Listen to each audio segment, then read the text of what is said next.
Yahoo Sports Fantasy Football Live is presented by Ram Trucks and by the Callisto Protocol.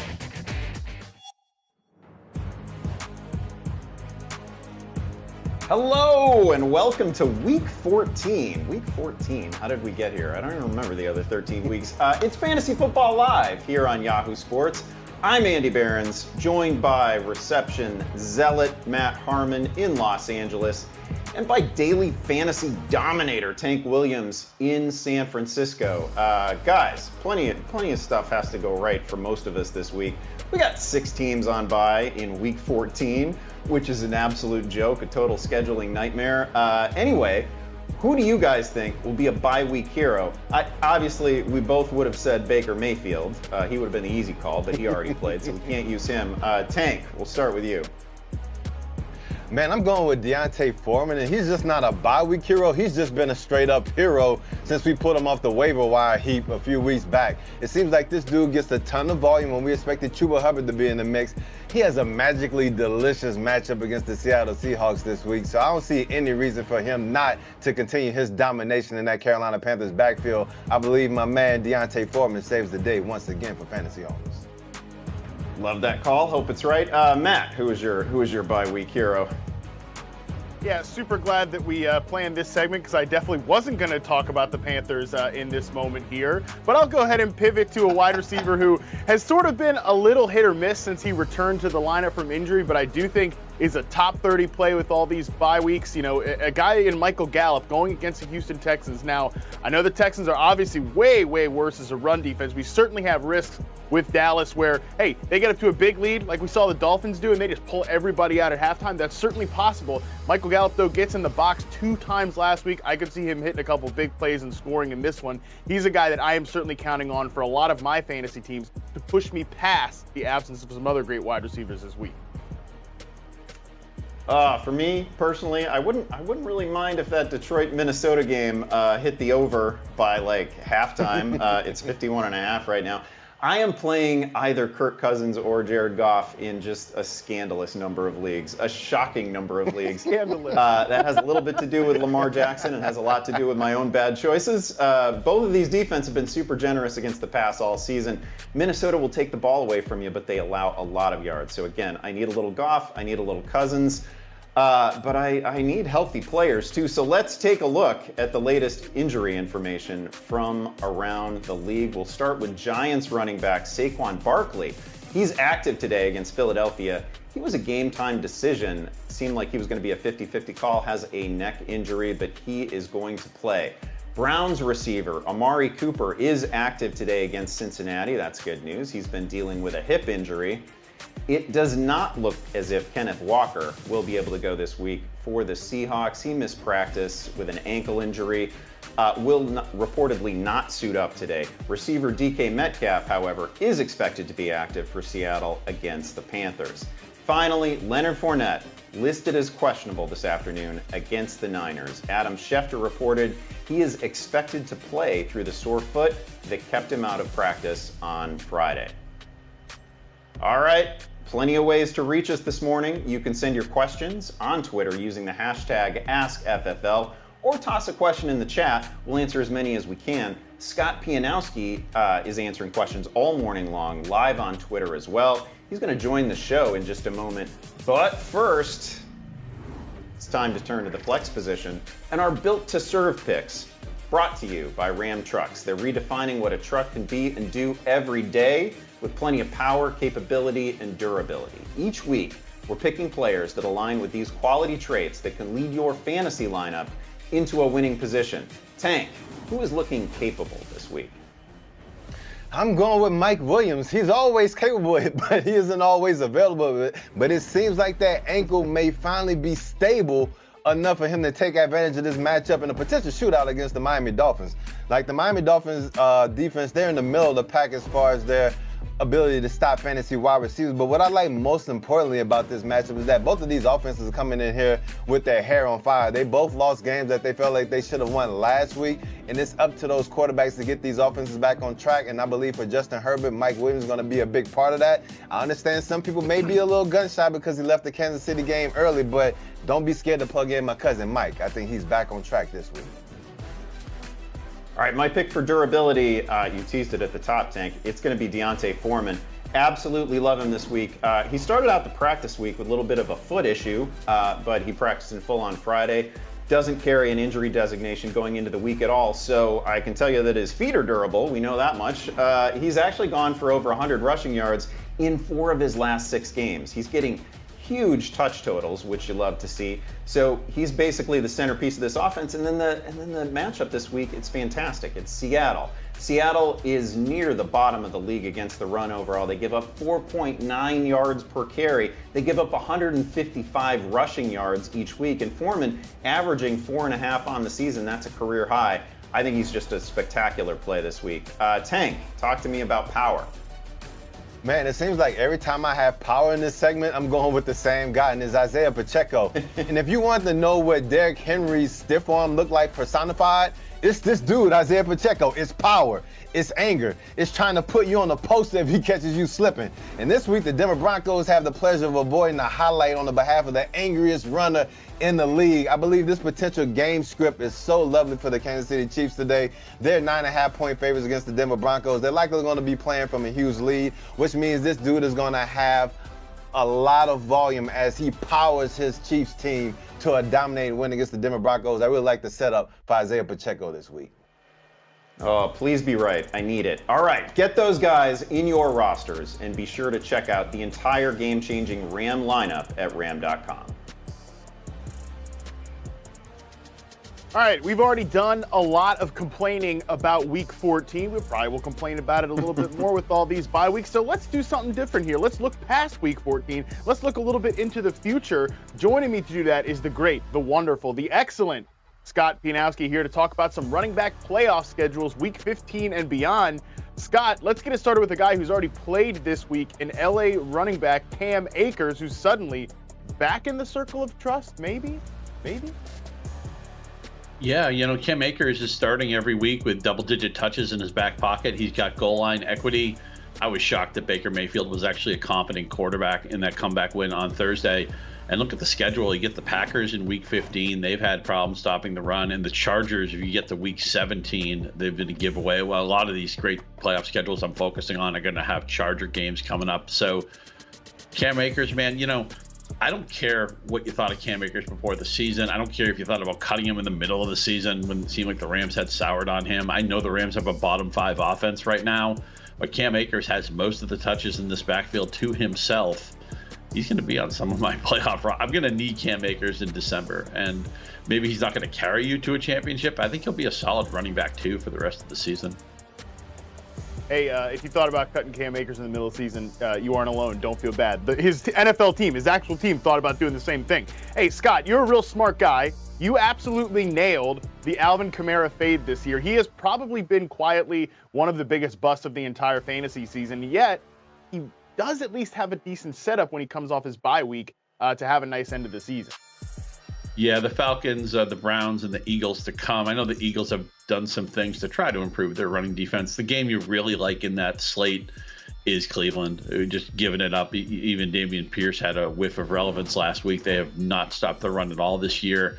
Unfortunately, with Alvin Kamara, if it hasn't been against the Raiders, he doesn't get in the end zone this year. He's hit the 3 touchdowns in that one game. He hasn't scored since, but the schedule looks good. I mean, there's only so much you can do with the schedule. I don't know what the Saints were doing when they gave away that game to Tampa Bay last week, where they were throwing passes to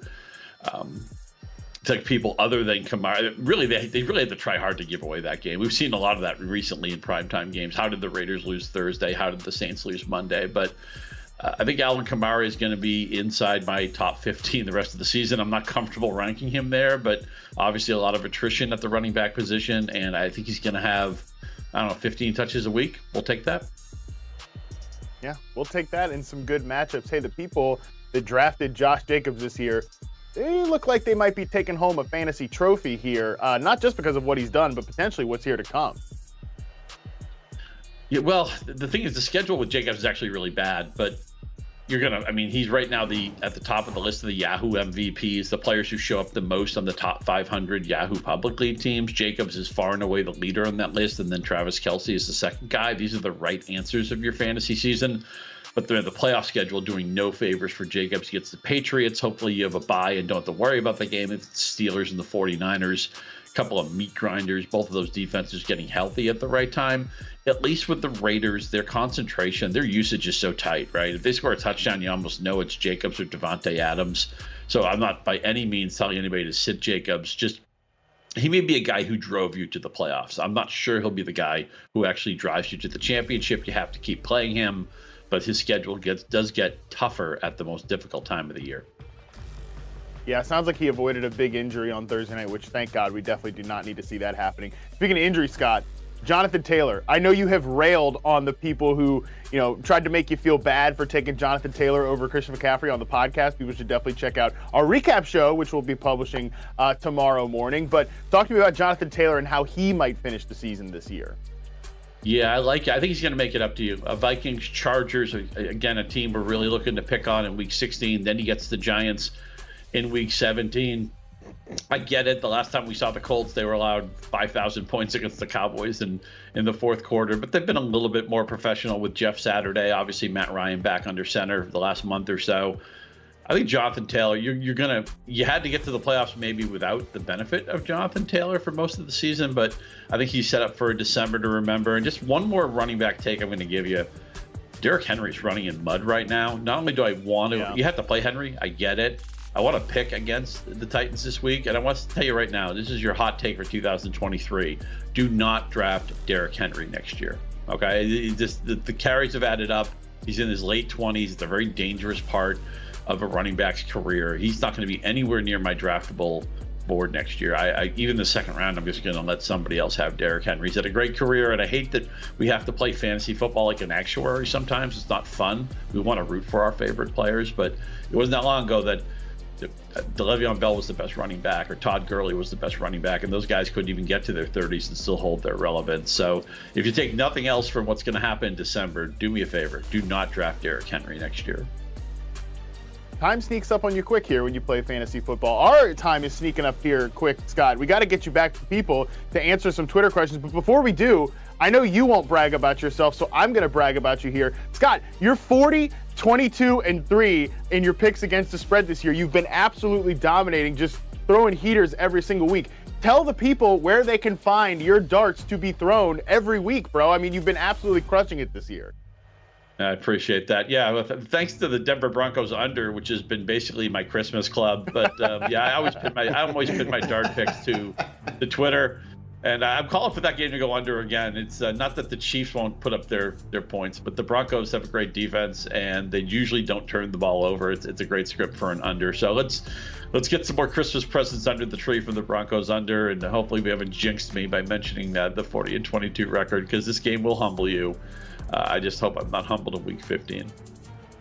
Well, let's hopefully hope the rest of your season isn't as humbling as Russell Wilson's 2022 season has been. Scott, appreciate you stopping by, man. Thanks so much.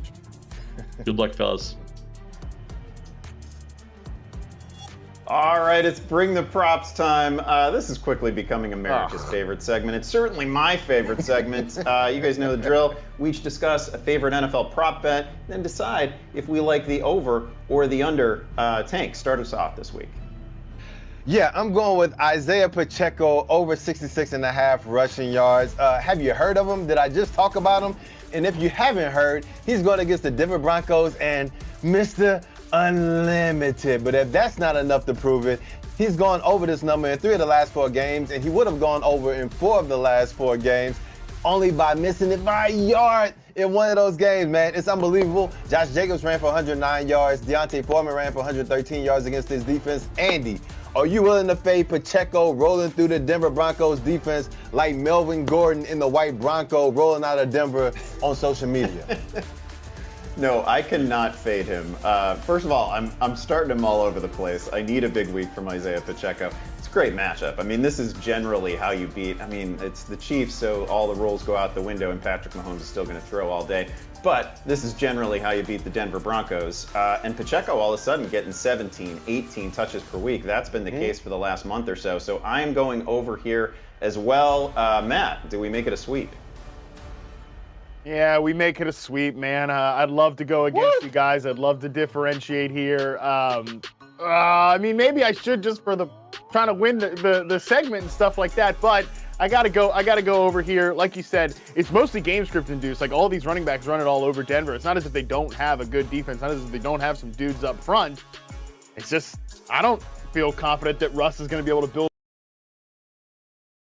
Pacheco's out there on basically all the rundowns, and he's been really good at this point. So yeah, I gotta be boring and go over as well. Okay, my prop this week is going to be, I'm gonna go Garrett Wilson over 61.5 receiving yards. And listen, this is just me throwing you a bone. This is me doing you a favor. I'm just trying to invite you guys back into this thing. Come on, Garrett Wilson's a rookie. He's not gonna get there. He's gonna hit the wall, right? He's facing a good defense. I'll take the over. I'll let both of you take the under to differentiate. Is that what you want to do, Matt? I'll start with you. How dare you? Honestly, how dare you come on the show and throw that kind of bait out there? Give me a break, as if I'm going to go under on Garrett Wilson.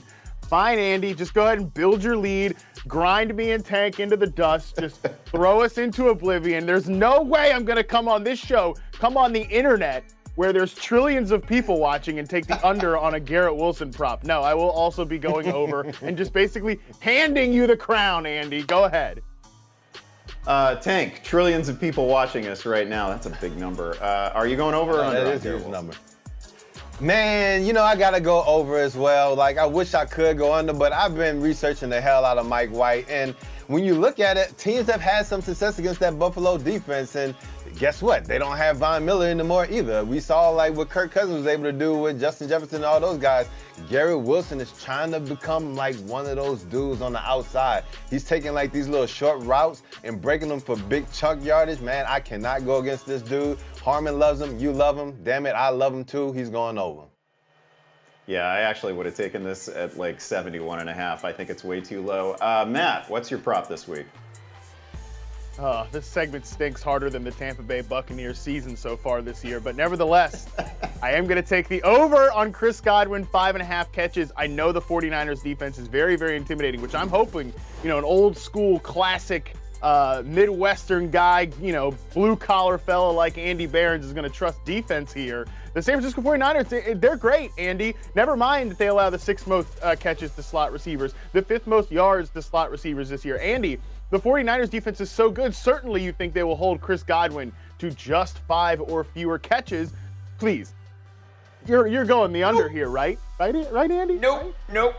Taking the over on this one. Really like Godwin this week. You hit the key stat about the 49ers against the slot. Godwin has been like the one guy in that receiving corps that looks really confident too. Mike Evans is having a really rough watch of the season.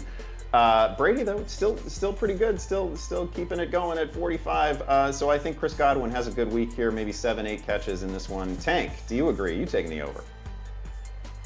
Man, honestly, yeah, I got to go at Harmon and I got to take the over. This is one of those things where I don't want to let my emotions get involved and just kind of go in spite of Harmon. I would take the under. But listen, what was the first area of the field that Mike McDaniel tried to attack against the San Francisco 49ers last week? Yeah, that was Trent Sherfield hitting his head on the damn goal post after hitting him right up the seam in the slot. That's what Godwin does. And one thing that we also noticed when we watched the Tampa Bay Buccaneers play is that Brady has been a little bit inaccurate on those deep throws. He hasn't been that inaccurate on the intermediate and short throws, and that's what Godwin is going to feast. So, yeah, man, he goes over this easily. I hate y'all, and I hate this segment. All right, enough of the prelude. Let's take a look at these gorgeous standings entering Week 14. As it ought to be. Don't bring out a lot of differentiation this week either. Bruh. George Pickens only had like a catch, and I don't even think he had a catch. He had like one target. He had to curse out almost everybody, and Mike Tomlin agreed with that. He had 2 yards. Oh my goodness. 2 yards. Yeah, which yard was your favorite? The first or the second? How come we can't combine me and Tank into one screen? How come we can't combine? Why do I have to be in the third box? This is very unfair. It is really unfair. It is a little bit unfair. Maybe we can flip-flop next week, but I think we know who's going to be on the far left. All right, we need to take a break here on Fantasy Football Live. Tank is ready to win you some money in daily this week. His ballers on a budget are coming up next.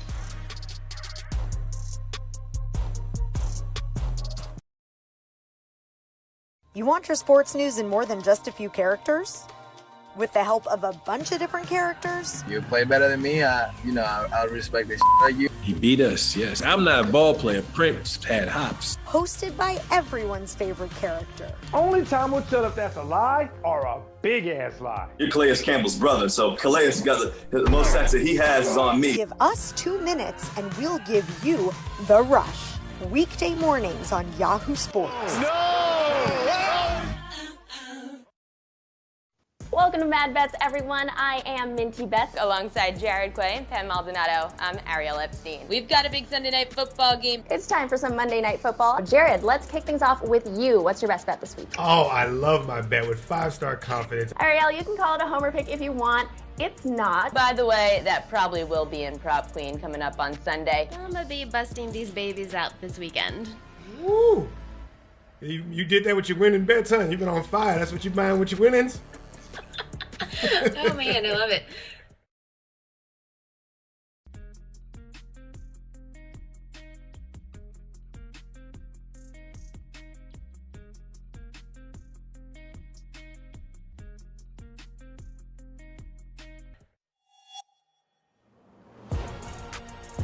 All right, we are back on Fantasy Football Live. Lots of difficult decisions to make for your rosters in Week 14, so let's figure out how to survive the day, presented by the Callisto Protocol. Each week, we're looking at one game and picking players we think will most help fantasy managers.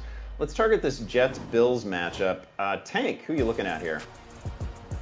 Man, I'm looking at the juiciest dude on the field, Zonovan Bam Knight. Like, Michael Carter is coming back, but Robert Saleh said that Bam Knight isn't going anywhere. And why should he? If you watched the Minnesota Vikings game last week, this dude was streaking down the sideline like Frank the Tank. The New York Jets offense had 174 rush yards, averaged 5.1 yards per attempt against the Buffalo Bills last time they played and won that game. I think they try to employ a similar approach against the Buffalo Bills, and they try to secure 2 wins against their divisional rival. I think my man Bam Knight is going to be a huge part of that. He should be able to help fantasy owners today in this division rivalry. Yeah, my guy here is definitely going to be Garrett Wilson. Look, in games this season that have been started by any quarterback other than Zach Wilson, Garrett Wilson is the wide receiver 6 overall. He's averaging 17.3 fantasy points per week in terms of Yahoo default scoring. He has been absolutely fantastic. In fact, in 4 of his last 5 games, he's gone over 90 receiving yards. He's coming off a week in which he saw 15 targets too, so volume not an issue whatsoever. Then you look at this matchup against Buffalo. Yeah, it's a good defense, but against the pass, they've really only been middle of the pack. We've seen guys like Jacoby Brissett, Jared Goff, Kirk Cousins really have big weeks against this team, so I think Mike White can do it too. I think Garrett Wilson in this one, really good shot at 100 receiving yards and a touchdown. Matt, give us someone else from this game. You know, peel back the curtain here a little bit. I was last to get into the outline. I was the last to make my picks. You guys took the 2 best ones from this game, because I'm not going to sit here and tell you. You could probably survive the week by playing Josh Allen and Stephon Diggs, but I didn't want to pick a 3rd Jet, right? Like, we got to talk about the Bills, a good offense there, but at the same time, fellas, I had to go with Devin Singletary here because I didn't really feel like talking about Gabe Davis or Isaiah McKenzie or Dawson Knox or any of those guys because the Jets defense, I mean, oh my God, they're just full of dogs up front, man. They're 4th in the NFL in knockdowns. They're 6th in sacks. They have the 2nd lowest blitz rate. You know, like, if you have to blitz a ton, that means you probably don't trust your personnel on the back end. You probably don't trust your guys up front to consistently get home. But the Jets are consistently getting home despite not blitzing a ton, which is actually a complete inverse of what they did last year when they were one of the worst defenses in the NFL. They're so good up front that I don't trust guys like Gabe Davis to get home for big plays, or even Isaiah McKenzie, certainly not Dawson Knox after he dropped a big fat 0 on a bunch of my teams last week. So I'm trusting the Bills running game and Devin Singletary if we're looking at like a different guy beyond Steph Diggs and Josh Allen from that offense to get you home this week. I don't think it's the other pass catchers. I think it's probably Devin Singletary and a running back we'll talk about a little bit later, Ian. All right, be sure to explore the depths of fear in the all-new story-driven survival horror game, The Callisto Protocol, available now on PlayStation, Xbox, and PC.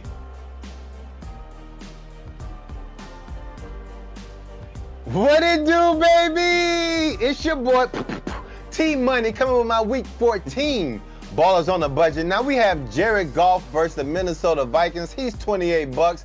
Man, what a time to be alive. The 5-7 Lions are favorites against the 10-2 Vikings. What you know about that? Now listen, Jared Goff, over the past 6 games, this dude has 8 touchdowns, only 1 interception. Like, this dude has been on fire. This is a magically delicious matchup against the Minnesota Vikings secondary. There's only one stat I need to throw out, and this should prove my point. Mac Jones damn near threw for 400 yards and 2 tubs against these Minnesota Vikings on Turkey Day. If that's not proof enough to tell you that this dude is still at $28, I don't know what is. Now at running back, I'm going with Miles Sanders. He's $21. He's going against the New York Giants,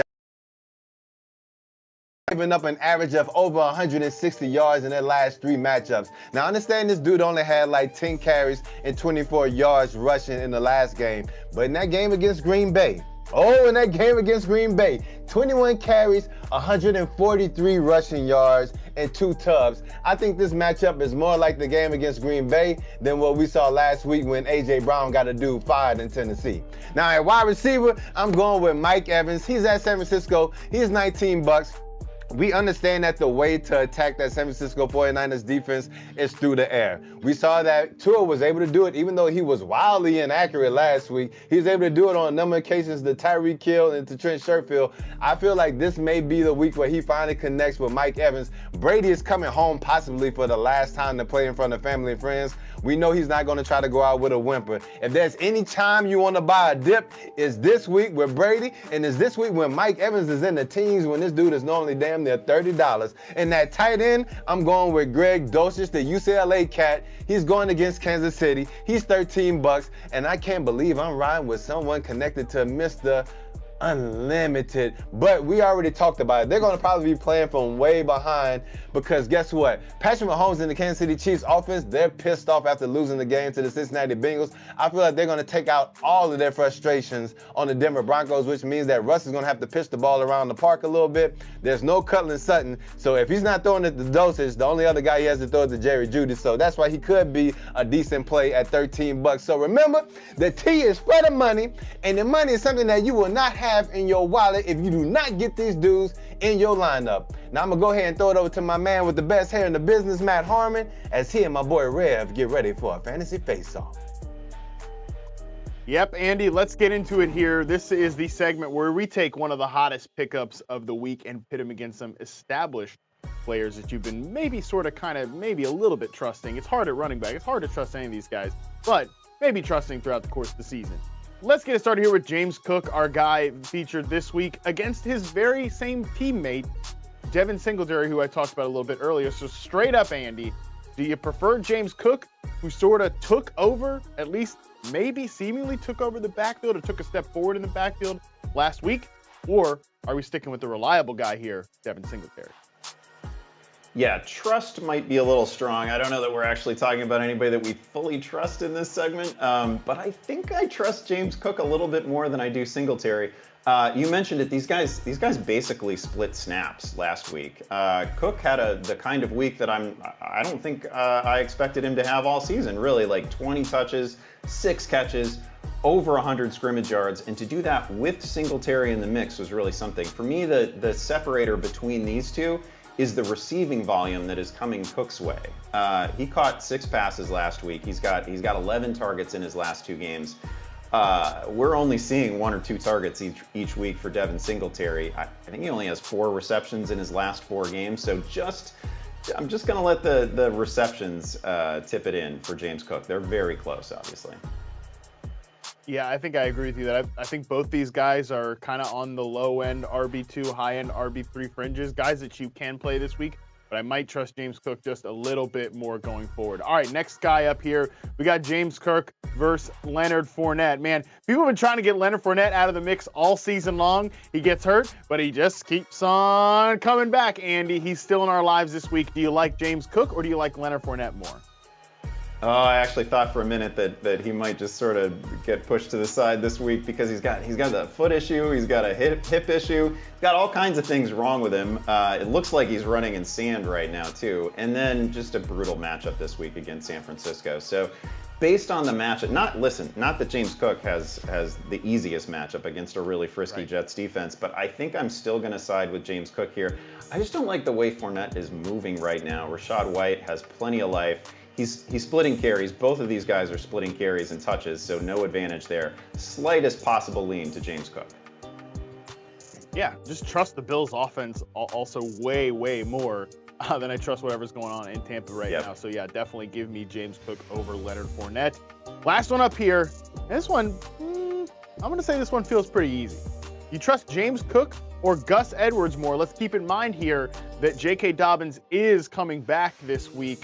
Don't know what kind of shape he will be in. We know it's been a tough comeback for J.K. Dobbins after a serious injury last year. But do we like Gus Edwards or do we like James Cook more here this week? Yeah, I'm gonna make this basically a sweep for James Cook. Gus Edwards was somebody that I'm seeing a lot of questions on him on Twitter. He's coming off a game in which he played 17 snaps, so that's not a great sign. Only finished with 12 yards in that game. And then you said it, J.K. Dobbins coming back. We don't exactly know what this backfield mix is going to look like. We know that when both of these guys are healthy, they're an incredible duo. But we don't necessarily have full health for either player right now. And again, Edwards coming off just a brutal performance. So again, I'm going James Cook, going with the rookie. James Cook sweep. What a time to be alive, man. Yeah, I don't trust anything going on in Baltimore with Lamar Jackson. Certainly not without Lamar Jackson. I mean, give me a break. This offense has been pretty tough to watch all year long. All right, Andy, that's enough of us bloviating. Let's help the people out there in our play calling segment. Yeah, we're going to do a little play calling here and take questions from the folks. We're going to start with Lady Chow asking, Amari Cooper, Darius Slayton, or Mike Williams in full PPR? Please pick one. Amari Cooper probably on a pitch count today, on a snap count. Matt, I'll send this to you. Who do you like from this group? Man, am I crazy to think that Darius Slayton projects the best just from like a snap share standpoint, from a playing time standpoint? You mentioned that Amari Cooper is coming in here banged up. We obviously know Mike Williams is a huge injury risk. At the same time, though, tough matchup for Darius Slayton. You know, we know the Eagles secondary is really good. They've been a good pass defense all year long. I don't necessarily love myself being tethered to the Giants offense right now either. So I think, listen, Lady Chow, no risk it, no biscuit. I think I'm going to go Mike Williams here in a should be high. You know better to go against my cousin. There we go. Yeah, exactly. Let's just get hopefully the Chargers can get their act together on Sunday Night Football. So I'm going to go with Mike Williams, but I don't feel great about it. All right, our next one here coming from Brian. Brian is asking a couple of receivers in the same game here. Gabe Davis, Matt discussed him earlier in the show. Garrett Wilson, we've talked about him plenty. Or Samaje Perine to use in the flex. Tank, do you have a preference here? Yeah, this is easy. This is Garrett Wilson. Like, I have to admit that I become resolute on benching Gabe Davis, but now because of this bye-week torture that I'm in, I actually have to stare at him in my lineup all day long and watch him give me 5 points, so that's going to be fun. But on the flip side, Joe Mixon is back. Joe Mixon is that lead dog for the Cincinnati Bengals. Samaje Perine is going to have a role, but man, this is like a spot where I feel like the New York Jets are going to battle the Buffalo Bills. This could be a sneaky shootout. I really like Garrett Wilson in this one. Yeah, I'm with you on that. This one to me has a clear winner, and it's obviously Garrett Wilson. Yeah. Let's take one here from Ant. Ant is asking, it's a flex spot in a PPR. Travis Homer, that's an interesting name we haven't discussed yet. Bam Knight or Jerry Jeudy. The problem, of course, with Jerry Jeudy, as was mentioned earlier, I think Scott went through it, like that team is not even averaging 14 points per week. They average 13.8 points per game. That is crazy. So yeah, I get the opportunity with Jeudy, no Cortland Sutton. I'm not going to mess around with the Broncos offense when I have alternatives. So Homer is interesting as a guy who probably steps in for Seattle. We've got no Kenneth Walker. We already discussed that. Probably no DJ Dallas in this one. But it's just a really murky backfield. Like Homer is something like, you know, plan C, plan D for that team. So I'm going to go with Bam Knight here. I'm going to go with Zonovan Knight. He's looked really good. It is a difficult matchup against Buffalo, but we know that they're going to lean on this guy. And it's really just him and Michael Carter this week because no James Robinson. He's inactive. So give me Bam Knight just on workload alone. I feel like the workload, at the very least, is secure. Okay, let's take one last question here. This is Daniel. Daniel has some first world fantasy problems. Daniel is asking Derrick Henry or Ramondre Stevenson. I don't really understand how you can only play one of these guys. It's a flex PPR. Man, Derrick Henry in the flex. Imagine. Harmon, which way you going here? Oh God, why you got? Maybe that's Hunter Henry. Yeah, right. Yeah, what if it was Hunter Henry? That'd be so funny. Derrick Henry, Scott mentioned it. He has been running in mud lately. It's not been fun. The matchups could not be any better for Derrick Henry to end the season, starting with Jacksonville. Then he gets the Chargers. Oh, man, the Chargers, just the gift that keeps on giving for running backs out there. Then he gets the Texans. I mean, my God, it couldn't get any better for Derrick Henry to end the season.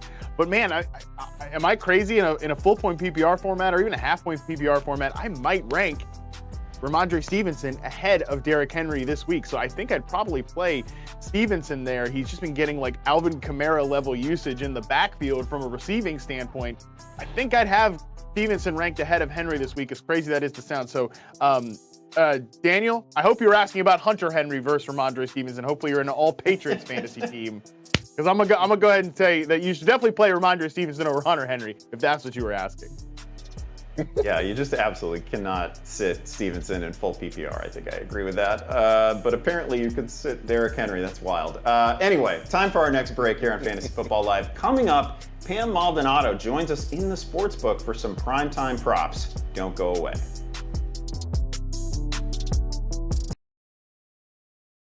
You want your sports news in more than just a few characters? With the help of a bunch of different characters? You play better than me, I'll respect this like you. He beat us, yes. I'm not a ball player. Prince had hops. Hosted by everyone's favorite character. Only time will tell if that's a lie or a big-ass lie. You're Calais Campbell's brother, so Calais got the most sacks that he has is on me. Give us 2 minutes and we'll give you The Rush. Weekday mornings on Yahoo Sports. Welcome to Mad Bets, everyone. I am Minty Beth alongside Jared Quay, Pam Maldonado. I'm Ariel Epstein. We've got a big Sunday night football game. It's time for some Monday Night Football. Jared, let's kick things off with you. What's your best bet this week? Oh, I love my bet with 5-star confidence. Ariel, you can call it a homer pick if you want. It's not. By the way, that probably will be in Prop Queen coming up on Sunday. I'm gonna be busting these babies out this weekend. Woo! You did that with your winning bets, huh? You've been on fire. That's what you're buying with your winnings? Oh man, I love it.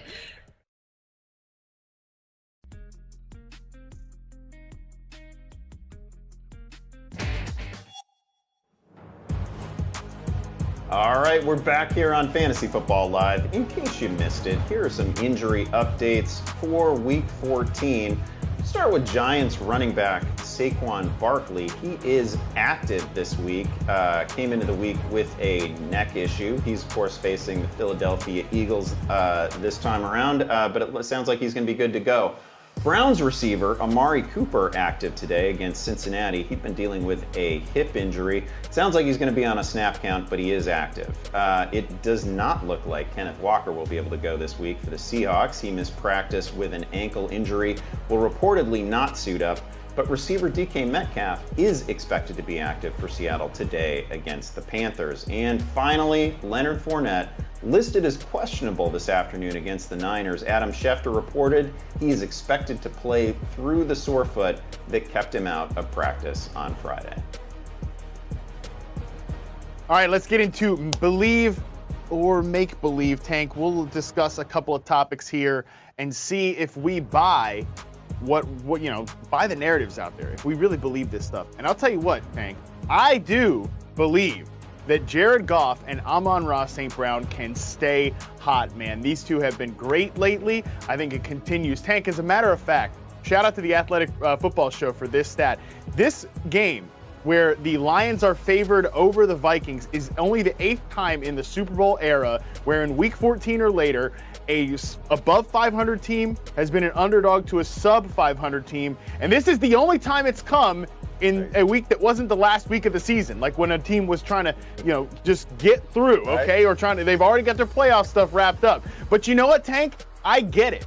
There's been a weird amount of Jared Goff discourse on Twitter this week, which, people, get a freaking life, okay? You don't need to be arguing about Jared Goff in the year 2022 because it's not that surprising that he's been a solid quarterback for the Lions because we know Jared Goff during the regular season in soft matchups like this one against Minnesota Vikings, certainly a soft matchup, Jared Goff can get it done. You got questions about can he be a Super Bowl winning quarterback? Can he get it done on third down against good defenses? Those are outstanding questions, but the fact that Jared Goff is 9th in adjusted yards per attempt since week 8, which, by the way, no coincidence there. That's when Amon-Ra St. Brown got fully integrated. He had a concussion the week prior. We know he dealt with a high ankle sprain. This guy, Tank, Amon-Ra St. Brown is I called him Bud Light Cooper Kupp heading into the year he was drafted.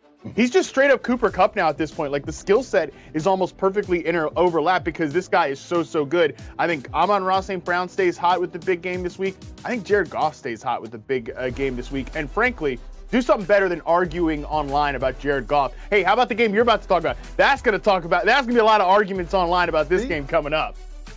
See, that's why we got our synergies going on right now because, the believe and make believe, dog, it flows all the way down through this game. Miami Dolphins at the Los Angeles Chargers. One, we want to find out if both of these teams are playoff teams or if they're just one of these teams that's just going to kind of waste away at the end of the season. But more importantly, the conversation about Jared Goff, let's go ahead and ramp that up a little bit with Justin Herbert and Tua Tagovailoa, dog, because people will lose their damn minds on social media about these two quarterbacks. And I feel like it's unfair for us to compare them to, say, a Josh Allen or Patrick Mahomes. But I believe what I'm about to bring up could be applicable. Joe Burrow is that draft class, and Joe Burr has already showed that he's that dude. He's colder than a freezer and cooler than a fan, dog. He's already taken his team to a Super Bowl. And guess who another quarterback in that draft class is? Jalen Hurts. Now, he may not taken his team to a Super Bowl yet, but he's already gotten with an organization that's willing to construct a team around him and kind of build and kind of, situate his assets, his skill set, and it's allow him to flourish. So now, we're not going to learn everything that we need to about Tua Tagovailoa and Justin Herbert in today's game alone. We just can't do all that in one game sample size. But Joe Burrow got on that podium and told us this week that, hey, it's December. This is when we have to start stacking wins and make that push towards the playoffs. So even though it's not going to totally define their careers, this will tell us a little something about both of these quarterbacks here. But trust me, all the people who thought they knew who the winner was are going to go ahead and hype that on social media. And whatever quarterback loses, people are going to say, you are who we thought you were as well. So really no answer is going to be answered today. But people are going to think they got all the answers once the final whistle blows today against those Dolphins and Chargers. Yeah, we don't know what the result of the game will be yet. We don't even really know how these quarterback careers will play out at this point. But one thing we do know for sure is the Take Bowl. That's what it's being called. Dalton on the podcast just called it. Dalton just called it the Acho Bowl. I think that's perfectly applicable. By the way, if you get all this stuff, you're disgustingly online, just like Tank and I are. We all probably need to go ahead and get a life. We all need to do a little bit more than just scrolling the Twitter for the takes. So let's put that pause on that. Let's put a pause on the Take Bowl here for a second, and let's see what's cooking in the Sportsbook with Andy and Pam this week. Please, people, don't listen to that guy. Stay online. Be online all the time. That's right. We're back in the Sportsbook. I'm making my triumphant return. And I'm pleased to be joined by the great Pam Maldonado. She is going to help us make sense of our primetime games this week. One of those games is really fun. The guys just discussed it. The other is kind of sad. Let's start with the good times on Sunday night. And you found a line for Austin Eckler that you really like. Yeah, I love running back Austin Eckler over 5.5 receptions. This is all hands on deck for the Chargers, who absolutely need to keep pace with a high, potent passing offense from the Dolphins. Eckler has hit this total in 8 games this season, including a double-digit receptions in 3. 2 of which were at home. So that's definitely to his benefit for this week. And we know that Miami's Dolphins is really susceptible this season, but they are bottom 5 in opponent completion percentage when traveling. So as bad as the defense has been for Miami, they're even worse when they're on the road. And just last week, Miami's defense was gashed by the 49ers running back in Christian McCaffrey. 8 receptions, 80 receiving yards, +1 score. If they do implement more of that check down and screens, then Chargers quarterback in Justin Herbert and Eckler could definitely have a big day. I'm definitely looking forward to this game. This is one of the more intriguing ones of the week. Okay, you found a prop on Tyreek Hill that I like so much that as soon as I saw it in the notes for the show, I just bet it right away. I didn't even wait for your case. This is a great one. Talk to us about Tyreek Hill. Auto bet Tyreek Hill over longest reception, which is 28.5 for this week. Dolphins wide receiver Hill, he has 6 100-yard receiving games this season. But once Hill enters that cheetah mode, which is something that we love to see as spectators, as fans, there's absolutely no stopping him. He's hit over this total in back-to-back games 6 times this season, 5 of which have come on the road. You can worry, this is the question mark for the week, is that you can worry that quarterback for the Dolphins, Tua Tagovailoa, that he lost some of that confidence that he typically has after a dreadful performance against the #1 defense in the league in the Niners. Well, the Chargers are a complete opposite of that. The Bolts defense is allowing a gain of 20+ yards at the highest rate in the league, and has allowed over this total to 6 different wide receivers in the last 3 games alone. So not only is this a spot for Tua Tagovailoa to get his confidence back and some, but with Hill, he's definitely going to be the benefactor in this matchup, who is set up for elite production today. Okay, let's talk about the Monday Nighter. Feels like a weird one. Arizona, New England. Let's talk Kyler Murray here. He is squabbling with ex-teammates, current teammates, coaches. And yet, there's a friendly yardage prop here. You mentioned it. This is a weird one because anytime you have the Cardinals, it's going to be finicky. But it's the Monday Night Football game that we've got, so we've got to find something of value. And I'm going to go Kyler Murray over 36.5 rushing yards. Cardinals quarterback Kyler Murray, he has put together 116 rushing yards in his last 2 starts. He's rushed 54 yards per game over his last 6, with 30+ yards in all 6 games.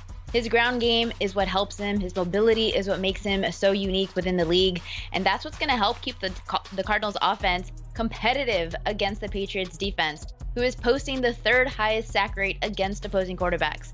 So Kyler Murray is going to have to run for his life in this matchup for Monday Night Football. But the the New England defense, they are a little bit susceptible, struggling against some of the mobile quarterbacks. They allowed Lamar Jackson to rush for 107 yards. They allowed Justin Fields to rush for 82. So what Murray is going to be unable to do in the air, because he does have 1 less wide receiver on deck with Rondale Moore out, he's going to have to get it done on the ground game. So I love Kyler Murray over rushing yards, over 36.5. Yeah, I like that call. Now talk to us about the quarterback on the other side of this thing, Mac Jones of the Patriots.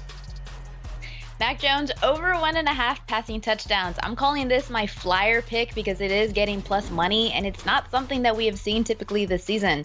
Quarterback Mac Jones, he has only 7 touchdowns in the 2022 season, and he has only 1 game where he's had 2 passing scores. And that was against the Vikings just 2 weeks ago. But Jones, he definitely has an opportunity here to improve on that mark, because the Cardinals, they're pretty solid against rushing scores, defending rushing scores, 10th in opponent rushing touchdown percentage, but they become far more susceptible against passing plays, 24th in opponent passing touchdowns allowed at 63%. Plus, the Cardinals are allowing the opponent's highest rate in the league of red zone possessions into scores. Not to mention that Arizona has allowed opposing passers at least 2 scores in 4 of its last 5 games. We haven't seen Mac Jones really showcase what we thought we saw in the 2021 season. Potentially, he has a spot here today to do some magic, and it would be against the Cardinals defense. Okay, let's look at your lock of the week, and I gotta say, I love this one too. I saw this one in the notes. I also bet it. Talk to us about your lock. It is Davis Mills to throw an interception. Now, I know it is heavily juiced at minus 225, but you can never say that anything is 100%. But Texans quarterback Davis Mills should have a very bad, difficult day against the Dallas secondary. Mills has thrown 11 interceptions this season, 7 interceptions in 5 games straight. The Cowboys are #1 in defense DVOA, forcing the most sacks plus turnovers per game on defense. They've got linebacker in Micah Parsons, who is 3rd in the league for sacks. That's definitely going to stress out Mills beyond belief. And then they've got 2 cornerbacks in Trayvon Diggs and in Deron Bland. Both are top 10 in the league for interceptions. So it's not a question to me whether Davis Mills is going to throw an interception or not. It's going to be how many is he going to throw. So Davis Mills to throw an interception, heavy juice at -225, but it is my lock of the week. Yeah, really like that call. Thank you so much, Pam. New users at BetMGM can take advantage of a special offer this Sunday. Bet $10 on any game. Yes, any game, and you win $200. Sign up today at betmgm.com/YahooVIP. I'm over here still dying at the fact that Davis Mills is -225 to throw a pick. I mean, that's so amazing. Man. All right. Stanford hate has been so strong this year. Oh my goodness.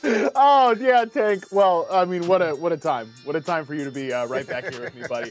All right, but seriously, it's time to get down to business here. It's time for Make Your Pick, where we assist a few of you viewers out there with your messiest start-sit decisions. Let's waste no more time. Let's get right into it.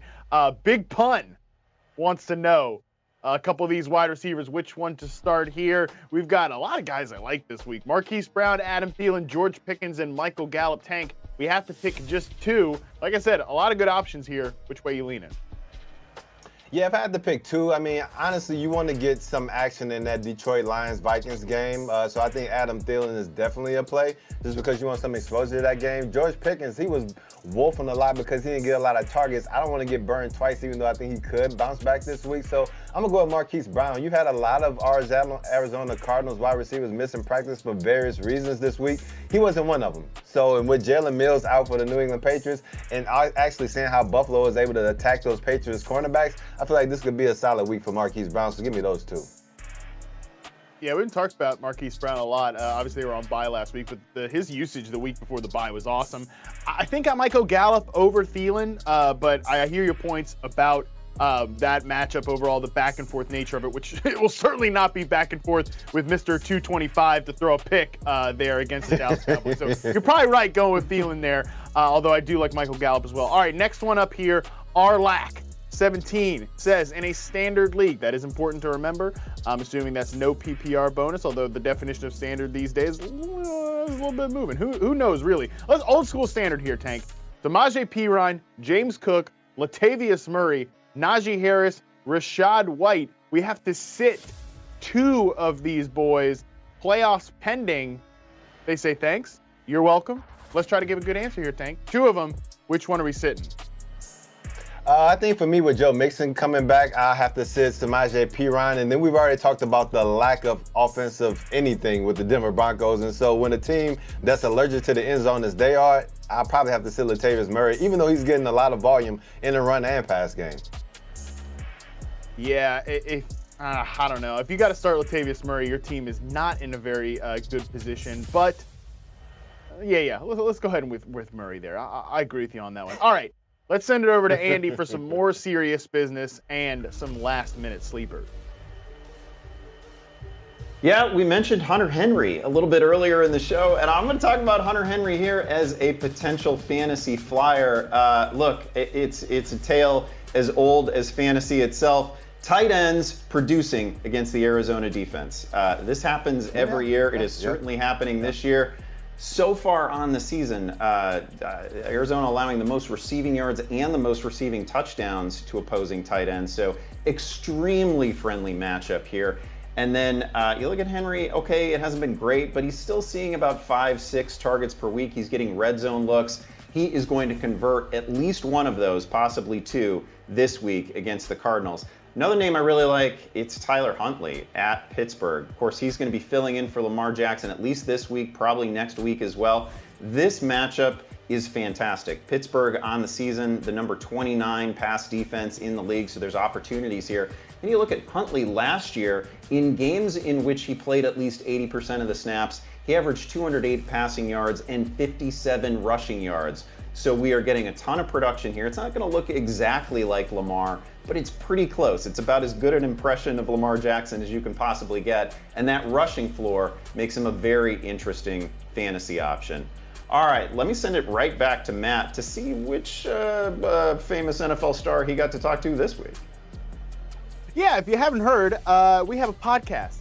It's the Yahoo Fantasy Football Forecast. It's 5 days a week. I host it every single day, so hopefully you like me enough to tune in. But what's more important is that we have great folks rotating along with me. You've seen the Austin Eckler clip. Of course, he's on the show every single week. That's awesome. We also have Andy Behrens. Ever heard of him? Scott Pianowski and Dalton Del Don. Those three studs are on the show with me every single week. So make sure you subscribe wherever you get your podcast. But if that's not good enough to tempt you, we do talk to some NFL superstars. As Andy mentioned, we had CeeDee Lamb on the show this week. He told us some pretty we had a just great conversation overall. Let's tune into this particular part of it, which I love this. This is great from CeeDee Lamb. I think you guys will like it too. Do you have any experience playing fantasy? Do you have any experience like engaging with fantasy football players out there at all, or any crazy stories? I have a fantasy team now. I just started it this year. For real? That's good. Playing, like literally just draft. It's my family, a couple of friends or whatever. My brother, he drafted me before I could draft me. And I was like, you know what? Yeah, that's not even a fair, in my opinion, that's not fair. Yeah, come on, man. You gonna get me before I can get me. And he picked before me anyway. And it was kind of like a petty situation. But I had Jamar, so I was very, I'm content with it. You know what I'm saying? So. Right. And then he got mad that I took Jamar because he wanted me and Jamar. So I kind of had to make a little trade going on. But other than that, it's nothing really crazy as far as the fantasy going on. Besides me dropping 38 and then I won for my fantasy team. That was crazy. Yeah, I mean, come on, man. Give me a break. We've had a few NFL players on the show, and it's like, you guys got to be, if you're going to play fantasy, you got to be at least able to draft yourself, because then it's like, okay, you're benefiting from your own greatness. It feels kind of wrong in a way for somebody else in your league to go against you with you. I mean, imagine if you dropped that 38 points on your own, like against you. That would be. No, that's not. It doesn't even sound, correct,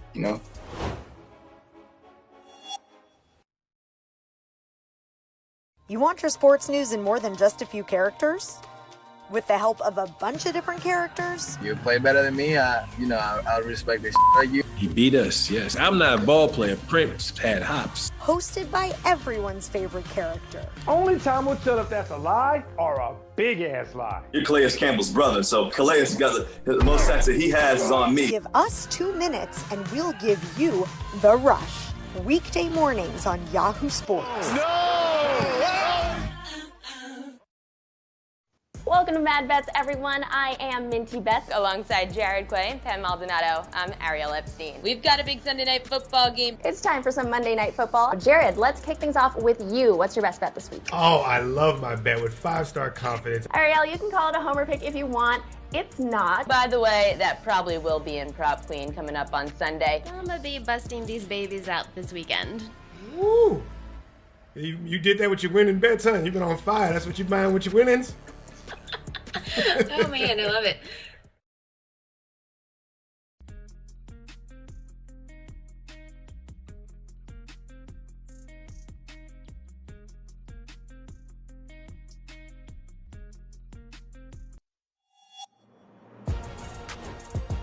All right, just moments away from kickoff, so let's get to as many social media questions as we possibly can. We're going to start with Will. Will is in a half PPR. Will is asking Rachaad White, James Cook, or Travis Homer. Tank, who are you going with here? Give me James Cook in this one. Yeah, I like going it. Fast, right? Yeah. Delightfully analysis-free. Gregory asking one flex spot, non-PPR, Jeff Wilson, Zonovan Bam Knight, or Michael Gallup. I'll take this one, and I think I'm going to go Jeff Wilson because I know it was a messy week last week, but he's got the Chargers. That's such a friendly matchup. Let's try to take at least one more here. We got Adam asking Chris Godwin, Keenan Allen, James Conner. It's a full PPR. Has to sit one. Matt, who are you sitting here? Yeah, I don't love the way Keenan Allen has looked, despite the production being there, but I think I will take Keenan Allen and the potential production there, and I will sit James Conner. We know I'm in on Chris Godwin. Talked about him earlier. You were right to call it a weird game, Andy. Not a fun-looking game there on Monday Night Football between the Patriots and Cardinals. Yeah, super weird. I agree with you there. I can't sit Keenan in a full PPR. One more here. Let's take a question from Matthew. Matthew needs 2 from Adam Thielen, Brandon Ayuk, or Devontae Smith. Oh, if it's an Ayuk question, I got to send it to Tank. What are we doing here? Yeah, boy. But hey, I told you, like, for some reason, I need to get some exposure to Adam Thielen, so I definitely got to take him there. So it's between Devontae Smith and Brandon Ayuk. Oh, who should I choose? That's a tough one. That's a tough Ayuk. I think I'm going with Devontae Smith because I trust Jalen Hurts more than I trust Brock Purdy, baby. Goodness. Oh my goodness. Over Brandon Ayuk. What a world. All right, that is going to do it for this edition of Fantasy Football Live. The fantasy playoffs are next week. Are you kidding me? Join us at 9 a.m. Pacific, 12 Eastern for a full breakdown of the Week 15 slate. Plus, Yahoo is your full resource for the fantasy postseason, daily content, our podcast, and of course, updated player rankings every day. Good luck to all your fantasy teams this week, and we will see you next time.